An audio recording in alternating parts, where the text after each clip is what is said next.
Hello, hello. Hello everyone, thanks for sticking with us for the end of the day here. Like they mentioned, we are a sponsor here at Converge, and I am, an actual tester. I'm not really like a marketing person. So if you want to come up to me and talk tech, talk what's going on with your shop, talk testing applications or penetration testing, please do that. Tonight's talk is going to be a little bit higher level. We're talking strategy and how we conduct product security tests, and generally how that fits into the larger security strategy within an organization. And as a little bit of a preview, here's kind of a diagram that we're going to come back to a little bit later in the talk that shows a little bit of the cycle that we're going through. I want to fill in a little bit of background before we get to that stage, though. One thing that's always important for us to discuss when we are starting a test with any client is that we're here to help. And generally, we run into these problems with engineers or with developers that feel like we're really there as an adversary, and they're really afraid, like, what if we have findings in our report? That's going to look bad for me. That's going to look bad for us as an organization. And that's really not the case. We're here to help you become better. And we really try to bend over backwards to do everything we can to make that happen for your organization. And another thing to keep in mind, too, is that having findings in your report might help you point out issues to stakeholders that you already suspect are there, but you need proof that it's there. And you need to show them why you need some additional attention or resources or whatever that is to make sure that those issues are fixed. So it's really not about blame or shame. It's about how we can help you become better from a security perspective. So a little bit about me. I'm a senior information security consultant with VDA Labs. We are a sponsor. VDA Labs is a boutique penetration testing and application assessment firm based out of Grand Rapids. And we'd love to talk to you if you want to come and visit us out in the hall. My background has been in development. I also used to own a small business and got started in security defending WordPress websites from all the bad stuff that we all know can happen to those, right? I am really interested personally in the intersection of business and security and how we can make security work better within organizations, not just find a technical solution and call that a done day there. And another thing that we're all passionate about at VDA Labs is training. So our trainings are going to be offered later this year at both Black Hat and DerbyCon, and specifically we've got hacking for developers is one of the courses that we're putting on, and also a malware reverse engineering type course, I believe, also. So let's start out with why this talk is necessary. Over the past 10 years, as you all have probably seen, products have changed a lot. There's more complexity, more different components involved, from hardware to industrial controls, building controllers, software, including microservices, APIs, and mix and match programming languages. Software has also shifted more from we're going to custom code something together to we're custom code something up to we're going to glue it together kind of mentality. And that basically means that products are way more complex than they used to be. And as a case in point, I recently stumbled across this example. So this is my cat playing with some fidget spinners that I actually brought back from Black Hat last year. And I was recently looking for an updated new litter box for him. And I came across this thing. So this is called the Litter Robot 3, and it's actually manufactured just out in Bloomfield here in Detroit area. So it's actually a really cool product. We have an older version of that at my house, but my version doesn't have the fancy phone connection and all of that. So let's talk a little bit about what this product actually is. This is a cat litter box that talks to the internet and to your phone to let you keep stats on how your cat is going to the bathroom and what the status is of that litter box. And that's crazy, right? But let's talk about that at a more technical level, because there's a whole bunch of different technologies involved making this actually possible. So that litter box is going to have microcontrollers running probably C or C++, at a very low level to monitor the actual physical properties of that device. Then it's going to connect to the network out to probably a cloud service that's going to collect the data about the usage of that litter box. And then it also has another relay where that's going to talk down to a mobile application running on your phone. So this one product has all of these different crazy components that are interacting in a bunch of different ways on the back end. So products have become way more complex, and that's something that we see every day, and why we kind of have to think through the approach to doing product security tests. So starting back at a little bit higher level, when you're going to go and perform a product security test, don't skip strategy. You have to accurately gauge what the high-level goals are from a security perspective within the organization, and also the security appetite within the organization, right? So someone who's producing a connected cat litter box isn't probably going to have as many security concerns as someone who's producing a medical device. Not that having a cat litter box hacked won't necessarily be a bad thing, right? That could cause reputational damage for the company. Those people are probably concerned about that, but it's not something that's going to end the world. So there's going to be different levels of security appetite. The other thing that's important to consider is the leadership within the organization. How much are they aware of security and what the impacts could be for them? And budget also always comes into these discussions as well. So when you're talking to somebody like a chief security officer, they have all these different things on their plate.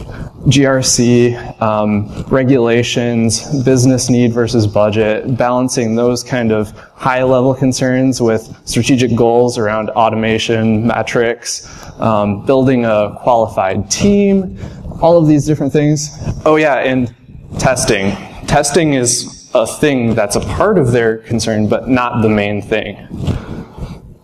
So it's important to be able to kind of bridge that gap and help them understand how testing then speaks into those other areas that are of concern. So another thing that we believe at VDA is that testing for products specifically is best done by a team. And the reason for that is when you're talking about a really complex application or product, there's so many different attack surface areas that you're going to be looking at, from APIs to low-level, hardware. Even when you're talking about an embedded device, there's different types of expertise that are needed for those different types of testing, and that's why we really are fond of a team approach, and we like to bring in different people with different perspectives to look at those different areas.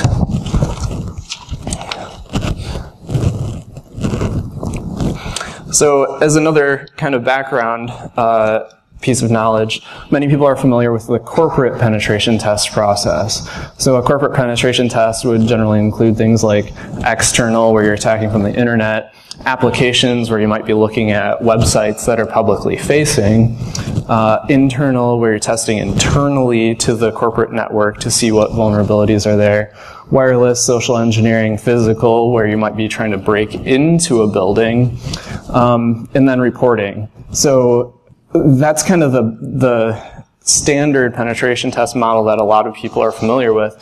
But what does a code or device or product penetration test look like by comparison? Well, reporting is definitely still a part of it, so that's for sure. But we kind of like to take it from this level where we're looking at first doing some kind of SDL assessment and understanding where the developers are at with their security understanding, and have they been factoring in security from an architecture and design perspective. We also do make sure we take time to ramp up our domain knowledge when it comes to working in a specific area, because every different type of group we're working with has different security concerns. And then we get into actually doing code testing, whether that's component, static, dynamic, manual. That's kind of the steps we're going to talk about later. And then triage, remediation, and re-engineering. But before we get into that, a little bit more background knowledge. So for the developer team, what kind of security concerns are important? At VDA, we like to talk about pushing security to the left. And what that means to us is pushing security concerns earlier in the process when it comes to a product. The idea behind that is if you're thinking about security from the inception of a product as opposed to just reactionarily looking at it at the end, you're going to have a much more secure product. You're going to have a much more secure process and all of that at the end. Not just a plate full of findings that nobody has really thought about until you get to that stage. We also like to discuss these different continuous improvement models with our clients. So Microsoft's SDL, Synopsys BSIM, OWASP SAM. We don't really have a lot of time to dive into those, but I do want to point out some kind of interesting things about them. These are basically ways that you can assess where your organization is at when it comes to the security of your development processes, and then kind of build some goals to where you want to be. So within the Microsoft SDL, you're kind of tracking from requirements all the way up through implementation, verification, and release. And as you can see in this diagram, fuzz testing, for example, dynamic analysis, and static analysis are components of that life cycle. And not every organization is going to be able to implement this at the kind of level we would like to see. And in some cases, that's why they're supplementing what they're doing with a team like ours. So this is Synopsys BSIM. For comparison, Synopsys BSIM is basically a study of what a group of well-recognized leaders are doing in their security practices. And as you can see, again, security testing is a small portion of this, but the more different areas of this that you can take into account with your development process, the better you're going to be off security-wise. And lastly, OWASP SAM. I really do like this model because it is very simple when it comes to the 4 different buckets that they put their activities under: governance, construction, verification, and operations. Testing, security testing is part of the verification process here. And the other cool thing about SAM is it makes it very easy for you to take a quick assessment, understand where you are at, and then build a roadmap based on what's a reasonable expectation for where we want to be in 6 months from now, 12 months from now, 18 months from now. And the other thing that they make sure to consider in their model is that their grades go from a 1 to 3 scale, and they're very conscious about pointing out that not everybody needs to be at a 3, right? Everybody has a different security appetite and need for security within their organization or product. So why do coding mistakes happen, and what can we do about it? One of the big issues is failure to train coders on security issues, and just wanted to point out that our founder, Jared DeMott at VDA Labs, has a training course up on Pluralsight where you can learn more about that. And I have coupon codes at our booth out in the hall for a free month of Pluralsight training. And so you can get those from me tomorrow. And there's plenty of other courses besides Jared's as well. So come and talk to me. Another thing is tight deadlines. That's always going to be a problem, right? Everybody wants to turn around software faster and faster, and that's why we're adopting these things like DevOps so that we can be deploying multiple times a day, but that might not be the best thing from a security perspective. And lack of proper testing budget. Again, this is where a technical debt can stack up and come back to bite you. Other things that might cause security issues is things like not using proper new technologies to protect against exploits. So DEP and ASLR are examples of that. Great things that are built into, for example, Microsoft Windows 10 that weren't necessarily there in older versions of the operating system. A really great example of this just came out over the past week where a vulnerability was discovered in 7-Zip, which is probably a program that many of us use. And that was found to be possible because that author of that software was not compiling it with ASLR enabled. ASLR is address-based layout randomization, and it's been around for quite a long time, and he just wasn't doing it for some reason, which made this exploit potentially very bad. Another very common source of bugs are bringing them in from the outside or importing bugs from third-party libraries. This is the classic thing that happened with Equifax and Apache struts, right? Using a third-party library, this is very handy. We're going to accelerate our development by using something that's pre-built, but then we're not going to pay the attention needed to keep it up to date, and we've got owned and caused a huge data breach.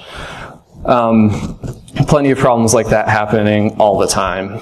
And another area where bugs potentially happen is where there's lack of clarity or confusing API calls, and we really like to find the parts of software where two different systems are communicating to each other, especially two different systems that might be developed by two different teams within the same company, because that often leaves the potential for gaps in places that they don't necessarily match up quite right, and we can find holes in that.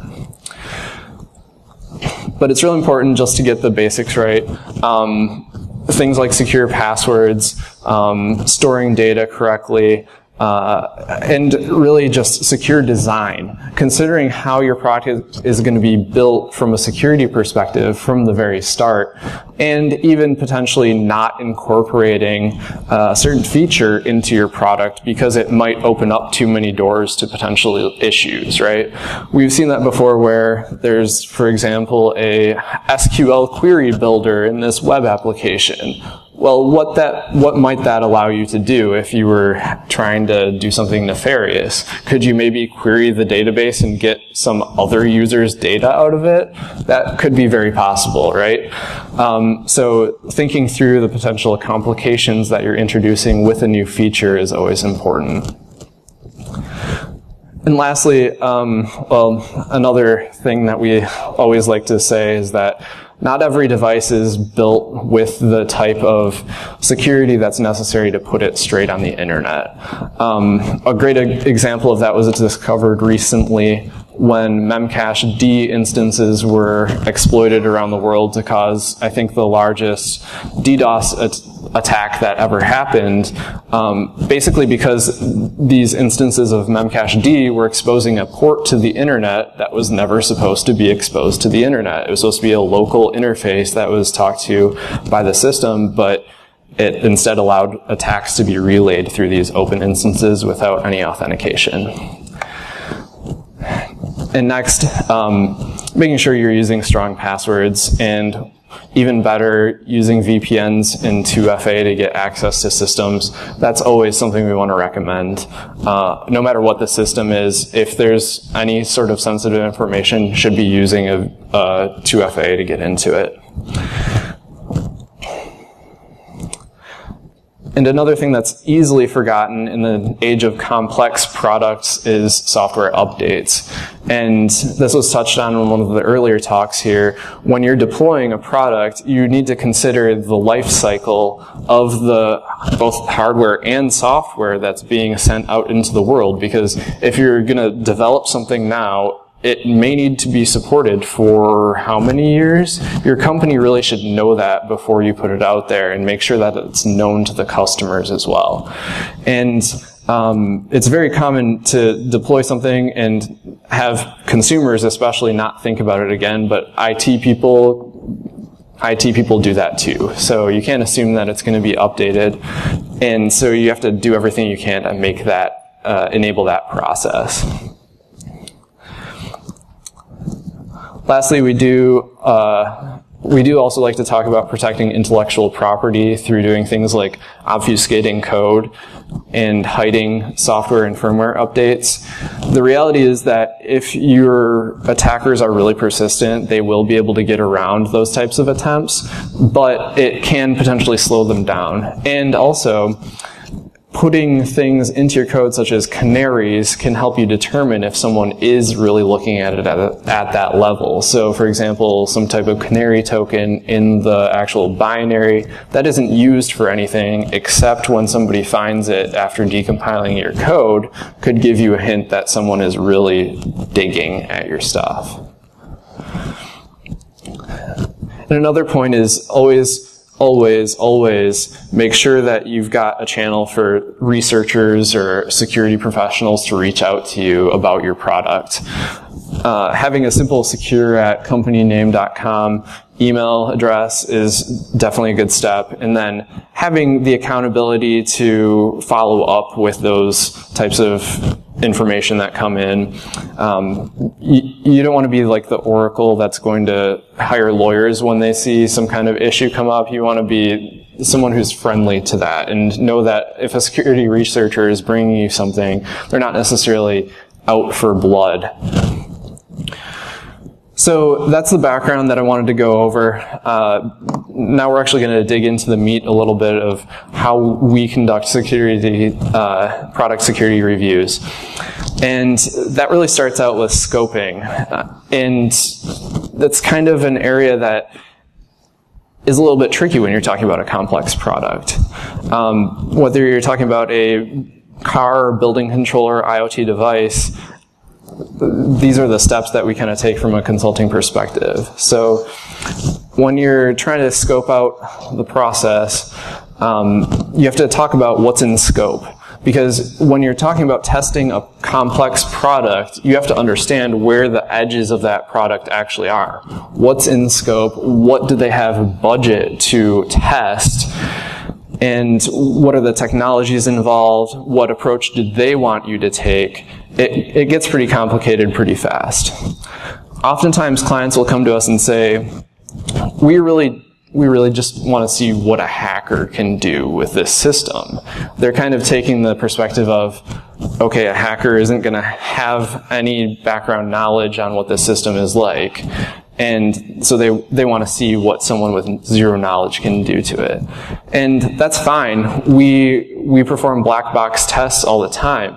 But for us, the question really should be, how many bugs do you want to find in this system?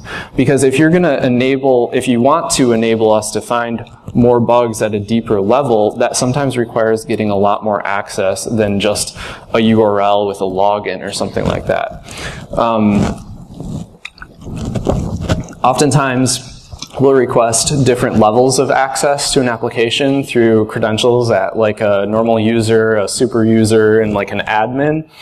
We may go as far as getting shells on the actual server that's hosting the product or whatever that is, so that we can really dig into the deep logic level and see how our attacks are affecting that service behind the scenes. And in a lot of cases, we will actually request and review source code for a product.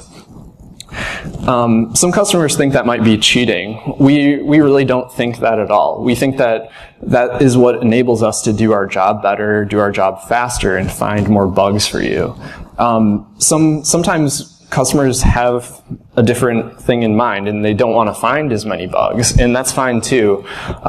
We are happy to do black box tests, and we do all the time, but we always like to steer people, if we can, towards doing a more white box test where we have access to those additional things, because ultimately our goal is to make you and your product more secure rather than just poking at it from a very perimeter perspective and something that's opaque. And the cool thing is that the BSIM model actually reinforces that thought. If you can see here, BSIM ranks these different activities in level 1, 2, and 3, and the idea is the levels are increased levels of maturity within an organization. So under level 2 here, providing a penetration tester with all available information is a sign that your organization is more mature than somebody who's just going to ask for a black box test. So, digging further into the actual start of the process, since we've done scoping at this point, the first thing we really have to do when we're beginning an assessment of a product is the initial system investigation. And this is a really cool part of a process or of a product assessment for us, because generally we're looking at a type of thing that we've never seen before. And that means that we've got to figure out how to get it set up and working, and then understand how it's supposed to do what it does, so that we can then figure out how to make it do things that it's not supposed to do. It's a very, very exciting part of the job, definitely, because it's always something new here. We've done all kinds of crazy different tests, from automotive to IoT, web applications to all sorts of interesting things, and this is definitely some of the funner parts of the project here. This is also where we begin to take a look at what the attack perimeter might be on the product as well. So we can see that this thing is talking to the Wi-Fi on your network and going up to the cloud. So there might be an API in there that we can look at, all sorts of things like that. But the important thing to understand there too is not all of those things might be in scope, right? So a device could be talking to a service, but that service might be a third party, and you're not allowed to touch that during the test. That's very common, in fact. Another thing that happens during this initial investigation is looking for the different tools that we're going to use during our test. So, really cool thing about our industry, many of you are probably aware of, is that it moves so fast. There's constantly new tools and techniques that are being, shared out on the web, whether that's through GitHub or talks at conferences like this. You have to stay on top of what the latest and greatest tools are for doing any particular type of analysis. And this is especially true when it comes to product security, because we're often seeing products that are developed with a big mix of different technologies, and there might be a new tool for testing one of those specific programming languages, for example, and we're going to talk a little bit about that later. The other thing to point out here is that sometimes hardware tools can matter for doing product assessments, because if you don't have the right hardware device to test against or dump the firmware out of whatever you're testing, that could potentially be an issue as well. Next, we also incorporate an element of kind of OSINT into this part of the process as well. Generally, even if it's a proprietary product developed by a business, you can dig on the internet to find interesting tidbits that might help you during the assessment. So that could be things like technician data, default passwords, engineering information. So like if there's a microcontroller baked into that device, what details can you find out about it by pulling up the spec sheets? CVEs are another thing. So just because your product is something new, that doesn't mean there isn't some component of it that has a known vulnerability. All sorts of interesting things like that. It also is necessary at this stage to learn some additional domain knowledge in some cases. So certain types of organizations have different areas that are of concern to them, and again, this is where you have to potentially understand that at a deeper level. A good example of that is if you're dealing with something like a medical device or a car, safety might be one of the highest level concerns. Whereas if you're dealing with, money or finance, it could be stealing money or availability. And defense, for example, would be concerned with secrecy or weaponization of potential issues that are found in the product. So coming back to the diagram, at this point we've kind of completed the initial investigation, so now we're really going to dig into the analysis of the product. Because most systems aren't that easy to hack, where you're just going to Google it and find a way to suddenly crack it open. It usually takes some more steps than that. So from this point, we like to take what I like to call a kind of kitchen sink approach to testing. And that means basically we're going to find everything we can to throw at this product and shake out as many bugs as possible. And so if we've actually got source code, and or binaries for the product that we're dealing with, the next stage is going to be doing this automated analysis on the code or binary. This is also called static analysis, and industry vendors will call this like SAST, static application security testing. And then from there we'll move on to automated analysis of the attack surface. That would be what's called dynamic analysis, where you're actually testing against the application at runtime. And then we move on to manual hacking. And we like to think of manual hacking as kind of pulling together everything else that was discovered through automated means, and then also looking for things that really it takes a human to find versus just a system that's going to automatically go through and try to find output. And we also feel strongly in showing impact through our testing, not just finding the technical flaw, but showing why it's important. And we'll get into why we think that as well. So when we're doing these types of tests, what types of bugs we're looking for kind of depends on the type of language or product that we're looking at. So for example, if you're dealing with C or C++, say an IoT device that's got an embedded system, you could be looking for buffer overflows and heap issues, things like that. Whereas if you get into more like scripting languages or .NET, it could be more things like authentication bypass, command injection, cryptography issues, and so on. And then if you're dealing with web applications, the flaws would be kind of more generally in the WASP top 10 kind of area. So basically different types of products will have different types of bugs, and we're looking for those in a little bit different ways. If you're not familiar with the OWASP top 10, here's kind of the overview. Not going to dig into this, but these are very common issues that are found across web applications, and that's why they compile it into this list. Things like injection, that would include SQL or command injection, broken authentication, where you can get to something that you aren't necessarily supposed to get into, sensitive data exposure. A good example of that would be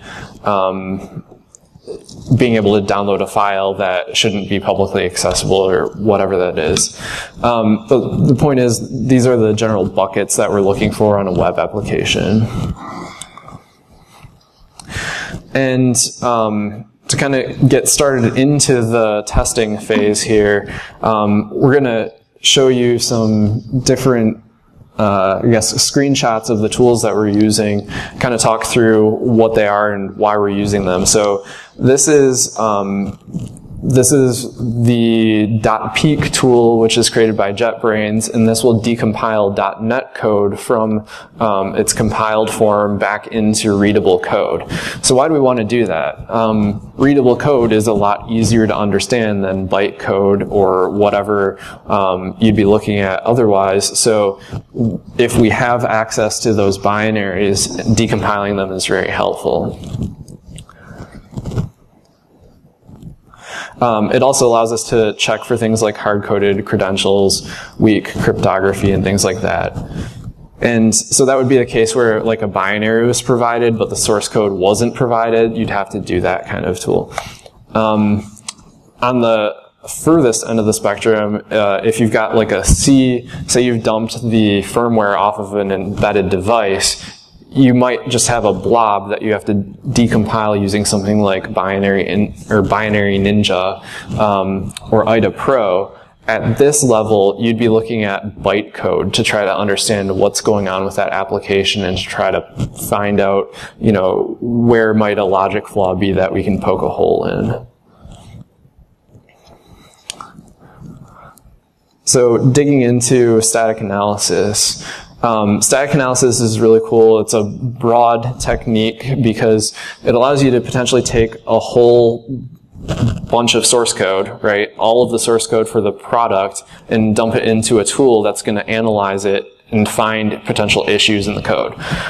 So it's really great because it works on all of the code and it can scale well because you can like, it doesn't matter if there's 1 million lines of code, 50 lines of code, you can put it in there and it'll be able to get a report to you. The con of static analysis techniques is there tends to be a lot of false positives. And that's for many reasons, but generally one of them that's pretty common is that whatever flaw was discovered isn't in any attack surface area that can actually be exploited as the thing is deployed in reality. And you'll see kind of an example of this coming up. So what you want to avoid doing is running static analysis against your code and then finding 1,000 different errors, bringing them to your developer and saying, hey, Mr. Developer, look at all these problems in your code. Because your developer might then take that report, spend 8 hours looking through it, come back to you and say, none of these are actually real flaws. Go away, I don't want to talk to you anymore. And that kind of problem, or that kind of situation can really cause a problem within your organization because it's going to turn that person off to security overall, and your efforts are just going to end up hitting a brick wall. So if you're going to roll out any type of static analysis within your organization, it's important to really have a plan in mind for how you're going to triage those flaws from the beginning so that you're not just taking a raw fire hose worth of output and dumping it on some poor developer. You have to really plan to focus in on what are the really critical things, how do we identify those in a targeted way, and prove out whether or not they're legitimate or not. So when we're talking about static analysis tools, there's both commercial and open source options for that. We like to use both Veracode and Synopsys tools in the work that we do, which are really nice, but they do cost money. So that's something to keep in mind. But there are open source options, and I think I mentioned this before, but in some cases those open source options are very specific to a certain type of code or certain type of platform. So, for example, we do know that there's a very good Ruby static analysis tool, but there might not be such a good one for Golang or something like that. And this is an example of the Gartner Magic Quadrant. Do you feel the magic? This kind of ranks the different application security tooling into different types of, categories, but Veracode and Synopsys are up here in the kind of winning quadrant, and again, we like them quite a bit from our experience. It's also worth mentioning here, this quadrant, or this diagram does include static analysis, dynamic analysis, but also interactive analysis, which is a kind of newer technique that's kind of interesting, but we're kind of in a wait and see approach with that one. The idea behind interactive analysis is that it will run an agent server side that will be able to communicate with the testing mechanism to have better fidelity in the detection of issues. But we're not sure yet that that value is actually there. So we're waiting to see that. Another technique that's that's used by us way early on in the process is software composition analysis. And this is where we're talking about trying to identify those imported bugs and issues. The idea is you take the binaries or whatever it is that the client has given you, drop them into this tool, and it's going to parse through that and identify, okay, this software is made up of this and this and this and this, and here's all of the CVEs or vulnerabilities that apply to that software. And this can be very helpful. For example, if you saw something, oh, sorry, I'm not, I didn't jump ahead yet. You get out a chart, something like this, and you can see, oh man, we've got a lot of vulnerabilities. And if you saw something like Apache struts on this list, you would definitely have cause to be concerned. In this case, this is an example from Wi-Fi router firmware, and it's identified, you can't see it very well, but 360 vulnerabilities in the outdated Linux kernel that's deployed on this system. Well, chances are there's not going to be anywhere near 360 different ways that you can exploit that device in the wild. It's definitely a cause for concern, though. So you have to take these results with a grain of salt.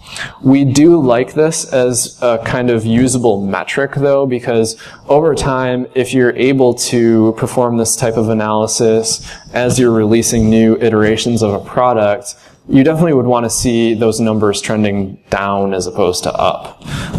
So it's a usable metric that way.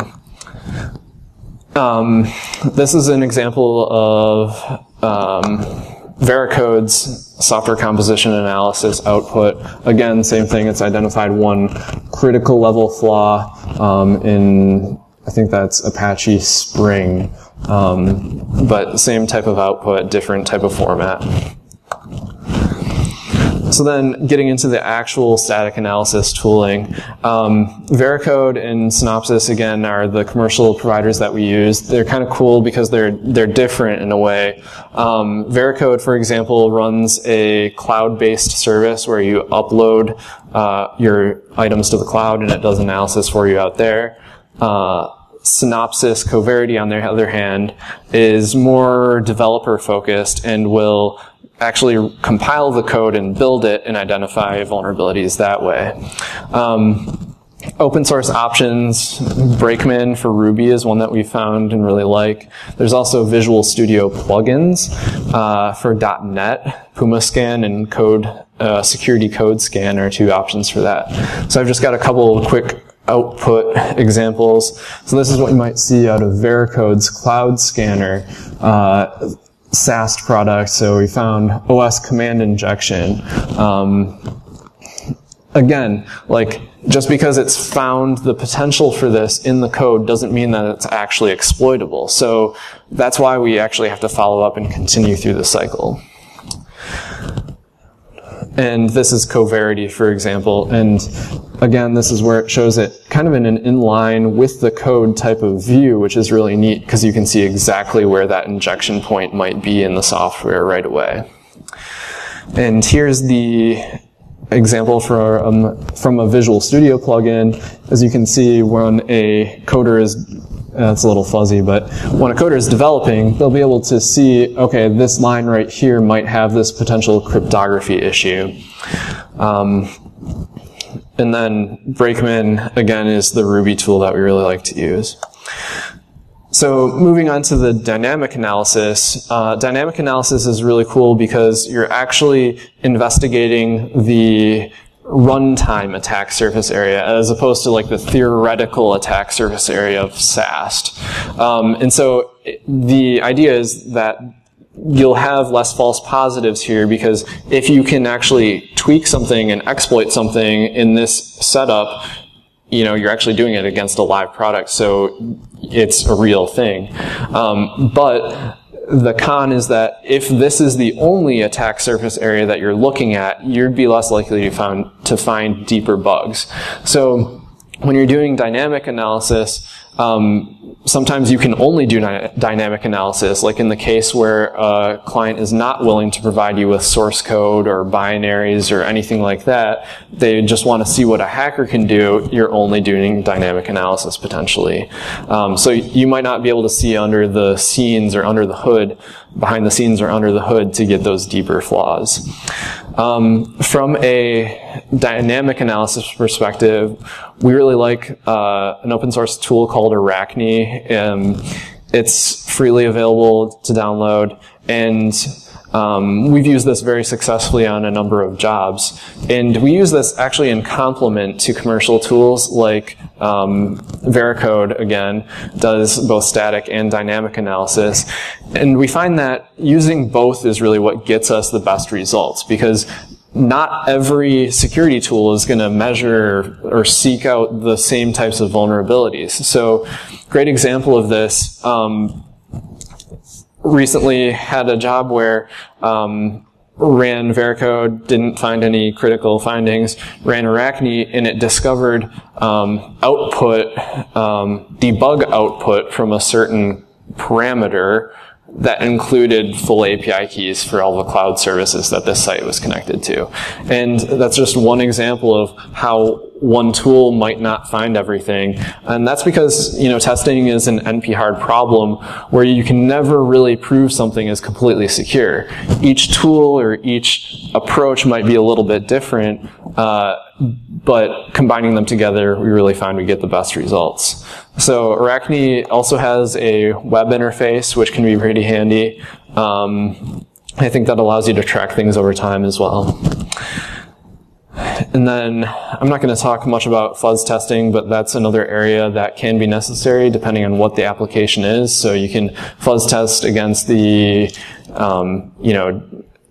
Ethernet interface of a particular product and find a vulnerability that way. We've actually discovered that through crashing a certain device, we were able to bypass it, for example.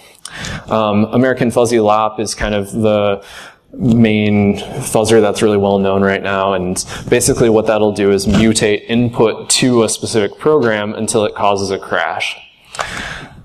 Kind of running short on time, so I'm going to speed up just a little bit here. So, manual hacking. Basically, we see manual hacking as the place where the results from static analysis and dynamic analysis come together, and then where we do deeper investigations into areas where only a trained professional is going to find issues. So, manual hacking could include things like code review if code is provided, reverse engineering, or just pulling together things that are found so far during the testing. One of the main tools we like to use for manual hacking is Burp Suite. If you're not familiar with it, Burp Suite is a man-in-the-middle proxy that'll allow you to send and capture communications between two systems. So the idea is you're going to capture the communications between a server and a client, fiddle something in there and see what happens. Burp Suite also does include some dynamic analysis tools as well, automatic dynamic analysis tools, and you can get both a free version of Burp as well as a commercial version for a really reasonable price. So if you're doing any type of work like this, Burp Suite is well worth it. Doing code review, you might be looking for certain specific things in the code. If you've got a huge code base to audit, you're not necessarily going to be able to read through it line by line, but what you can do is see if, for example, WASP has resources dedicated to .NET code and Java code and PHP code to help you identify where issues typically come up. And so if you're looking at that specifically, you might want to dig into those areas.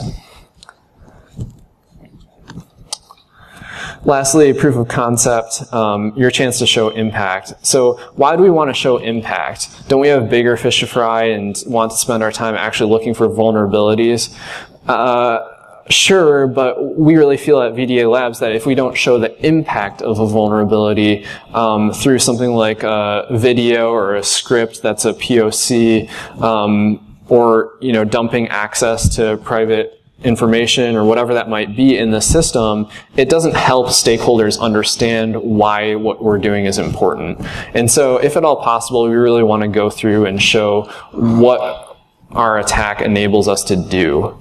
So that could be actually doing command injection or using something like default credentials to discover, we can see this camera system that's not supposed to be accessible publicly, or, actually pulling out private information from a database.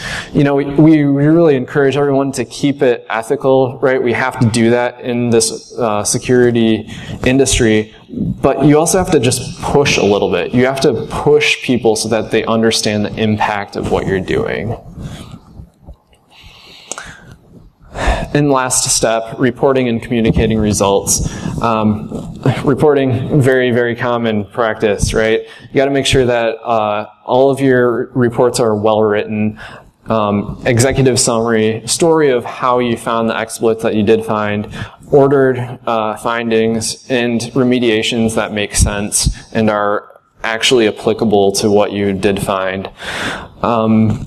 Other things that are important when considering reporting is that it might make sense to meet with people in person, because oftentimes that's just a much better way to communicate information in addition to providing that written report. And also, your report might have to speak to both a product engineer on the one hand and someone like a CISO on the other hand. So it has to be something that's understandable at both of those levels. And lastly, something that we find very important is to communicate that no organization is a zero when it comes to security, and really none are tens either. Everybody mostly lies somewhere in the middle of that spectrum, and so we don't want people to feel bad that we found findings on a report. And we also like to say that, or we also like to include in our reports things that clients have done well. So if there's something that is especially well concerned, or especially well secured, or designed in a way that's really good, or just implemented well, we like to point that out too. So that's kind of the end. The important thing to consider is that security is hard, and we don't want to beat people up with these reports and our findings. We want to enable people to become better. So that's really what we try to aim for in our security testing, and hope you found this informative. Thank you.